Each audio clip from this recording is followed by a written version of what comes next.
ओम नमः शिवाय। ओम नमो भगवते वासुदेवाय नमः। आप सभी का अपने यूट्यूब चैनल में स्वागत है।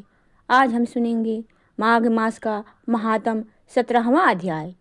अप्सरा कहने लगी कि हे राक्षस, वह ब्राह्मण कहने लगा कि इंद्र इस प्रकार अपनी अमरावती पुरी को गया, सो हे कल्याणी, तुम भी देवताओं से सेवा किए जाने वाले प्रयाग में माघ मास में स्नान करने से निष्पाप होकर स्वर्ग को जाओगी।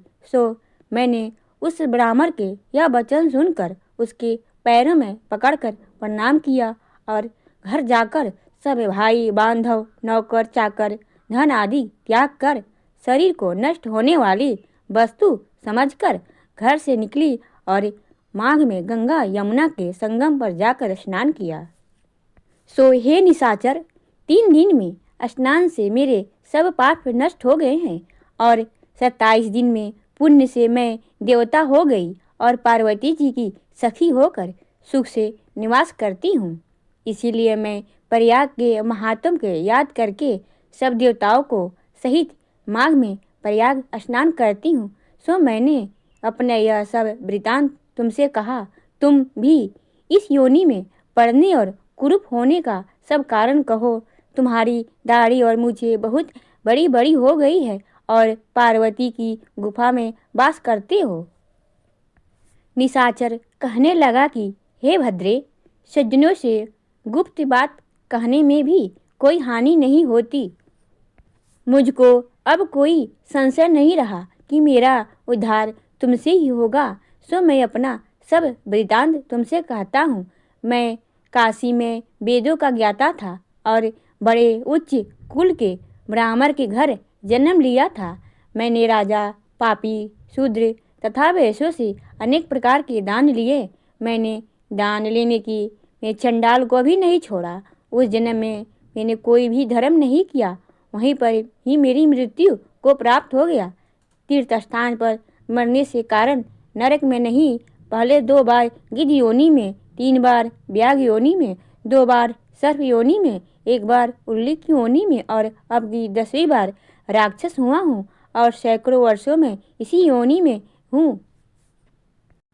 इस स्थान के 3 योजन तक मैंने ज्योतिहीन कर दिया है। बिना अपराध के बहुत से प्राणियों को मैंने नष्ट किया। इसके कारण मेरा मन अत्यंत दुखी है।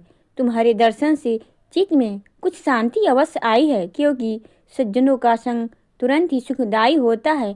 मैंने अपने सुख के कारण दुख के कारण आपसे कहे और सज्जन लोग सदैव दूसरे के दुखी से ही दुखी होते हैं।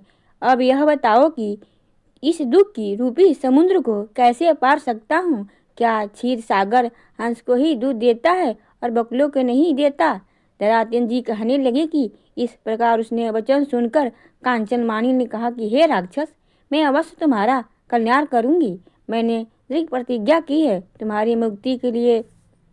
ददात्येंद्र जी कहने लगे कि इस प्रकार उसके वचन सुनकर कांचन मालिन कहने लगी कि हे राक्षस, मैं अवश्य तुम्हारा कल्याण करूंगी।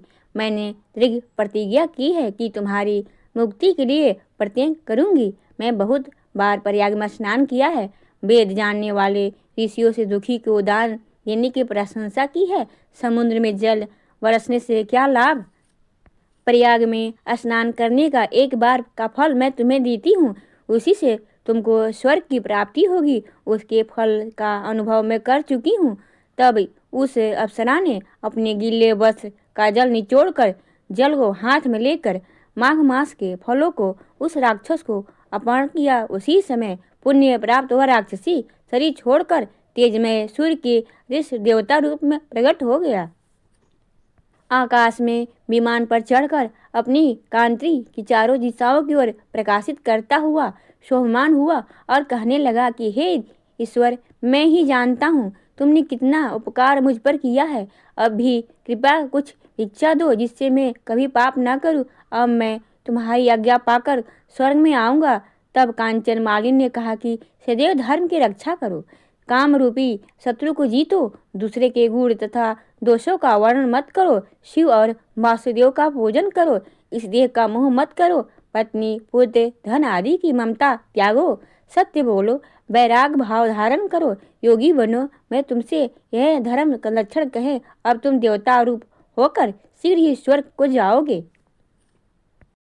ददातेन्द्र जी कहने लगे कि इस प्रकार गांधर्वों से शोभित वह राक्षस कांचन मालिन को नमस्कार करके स्वर्ग को गया और देव कन्याओं में वहां जाकर कांचन मालिन पर पुष्पों की वर्षा और प्रेम पूर्वक कहा कि हे भद्रे, तुमने इस राक्षस का उद्धार किया। इस दुष्ट के डर से कोई भी इस वन में प्रवेश नहीं करता था। अब हम निडर होकर विचरेंगी। इस प्रकार कांचन मालिन उस राक्षस का उद्धार करके प्रेम पूर्वक देव कन्याओं से क्रिया करते हुए शिवलोक चली गई। अगर आपको यह जानकारी अच्छी लगी हो तो वीडियो को लाइक करें, शेयर करें, सब्सक्राइब करें। ओम नमो भगवते वासुदेवाय नमः।